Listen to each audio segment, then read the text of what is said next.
Assalamualaikum warahmatullahi wabarakatuh. Kisah pemuda soleh dan doa yang tak kunjung dikabulkan.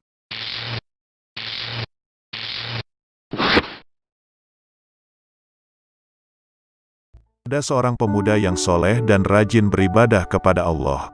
Dalam setiap salatnya, pemuda ini selalu berdoa namun tak kunjung terkabul.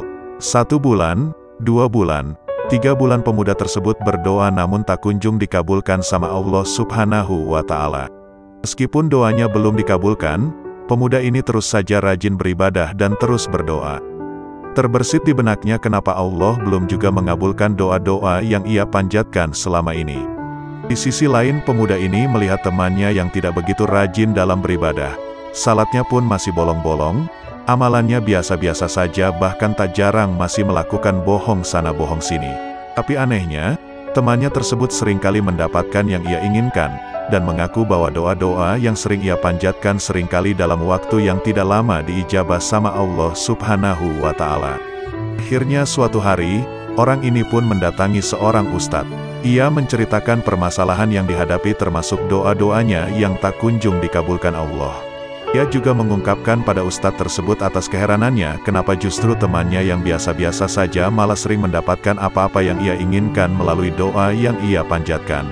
Mendengar keluh kesah pemuda tersebut, sang ustadz tersenyum. Lalu ustadz ini bertanya, misal kamu sedang duduk santai di warung lalu tiba-tiba didatangi pengamen dengan tampilan urakan, suaranya kacau dan lagunya tidak ada iramanya sama sekali. Apa yang akan kamu lakukan? Pemuda ini menjawab, saya akan kasih langsung uang ke pengamen tersebut agar cepat-cepat pergi, karena suaranya mengganggu telinga saya. Kamu kasih berapa ke pengamen tersebut? Tanya sang ustadz. Ya kalau ada 500 ya 500, kalau nggak ada ya 1000, itu pun dengan berat hati. Lagian pengamen tersebut pasti sudah senang saya kasih 500 daripada tidak saya kasih, sahut pemuda tersebut. Kemudian ustadz tersebut bertanya lagi, bagaimana jika yang datang pengamen yang berpenampilan rapi, suaranya merdu dan iramanya enak didengar?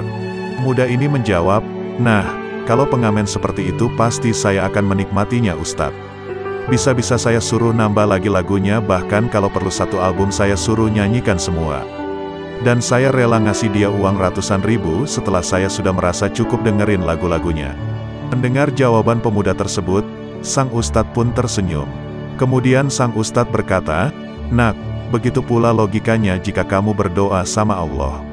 Barat pengamen yang berpenampilan rapi dan bersuara merdu tadi, jika Allah menilai kamu termasuk hamba yang taat dan rajin beribadah, tidak makan makanan haram, tidak ada noda dosa dalam hati, hati tidak lalai atau mati dan mampu mengendalikan nafsu dalam dirimu, itu artinya Allah sedang menyukaimu.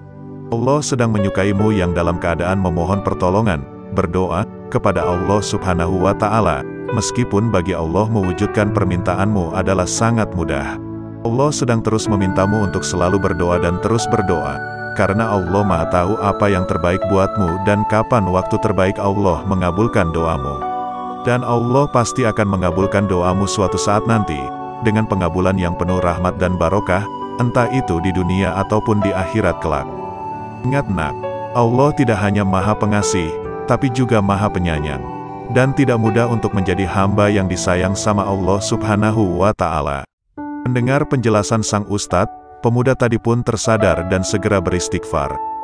Ia sangat menyesal telah berprasangka buruk kepada Allah yang bisa jadi ia menjadi hamba yang disayang dan Allah sedang menyukainya ketika sedang berdoa dan memohon kepadanya. Hikmah dari kisah ini adalah, janganlah berputus asa dalam berdoa dan jangan terburu-buru.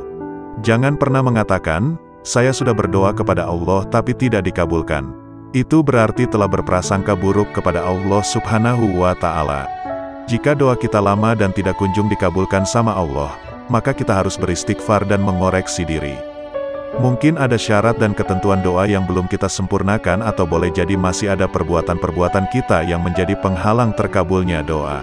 Selama kita menjadi hamba yang bertakwa kepada Allah, berusaha menjalani perintahnya dan menjauhi larangan-larangannya termasuk tidak makan makanan haram, bertaubat nasuha, hati yang senantiasa mengingat Allah dan mampu mengendalikan nafsu dalam diri kita, maka yakinlah doa-doa kita suatu saat pasti akan dikabulkan sama Allah Subhanahu wa Ta'ala.